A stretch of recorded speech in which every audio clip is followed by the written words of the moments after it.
இந்த பழனி முருகனை மாத்திரம் ஆண்டி வேஷத்துலயும் பாப்பாங்க. ஆனா அது முடிச்சுட்டு ஃபுல்லா சக்கரவர்த்தியா அந்த வேஷத்துலயும் பாக்குறது ரொம்ப அதுதான் அம்சமானது. அது அது அதுக்கு ஒரு தனி ஒரு ஐதீகம் இருக்கு இல்லையா? அது என்னது? அது காலையில அவன் ஆண்டி குளத்துல இருப்பான், சாயந்தரம் ராஜ அலங்காரத்துல இருப்பான். காலையில நீங்க வாழ்க்கையில எதுவுமே இல்லாம அவன் முன்னாடி போய் நின்னாலும் அன்றைக்கு மாலைக்குள்ளேயே உங்கள் வாழ்க்கையில் அவன் ஒரு மிகப்பெரிய மாற்றத்தை நிகழ்த்தி காட்டுவான் அப்படின்றதா ராஜ அலங்காரம். இந்த பழனியை பத்தி சொல்லணும். தமிழ்நாட்டுல முதல்ல ஒரு கோவில்ல தங்கத்தேர் வந்ததுன்னா அது பழனில தான். அதை உருவாக்கியவர் ஒரு தனி நபர்.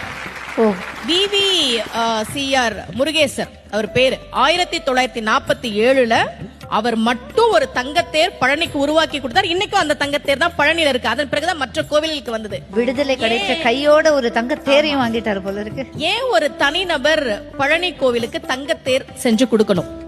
அவருக்கு ரொம்ப வருஷமா குழந்தை இல்ல. முருகன் கிட்ட, பழனி முருகன் கிட்ட மனமுருகி வேண்டார்.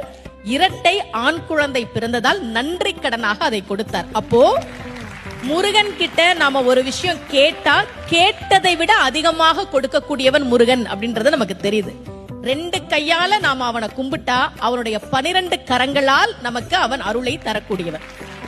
பக்கரை விசித்திரமணி பொற்கலனை இட்ட நடை பற்றி என்னும் முக்கிர துரகமும் நீப பக்குவ மலர்த்தொடையும் அக்குவடு பட்டொழிய பட்டுருவ விட்டருள் கைவடி வேலும் திக்கது மதிக்கவரு குக்குடமும் ரச்சை தரு சிற்றடியும் முற்றிய பன்னிருத்தோளும்.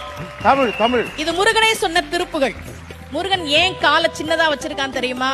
நாமெல்லாம் புடிச்சுக்கிறதுக்கு வசதியா சின்னதா வச்சுக்கிறான். அந்த சின்ன காலை நம்ம புடிச்சுக்கிட்டா பெரிய கையால இந்தா வச்சுக்கோ என்று கொடுக்கக்கூடியவன் தான் முருகப்பெருமான்.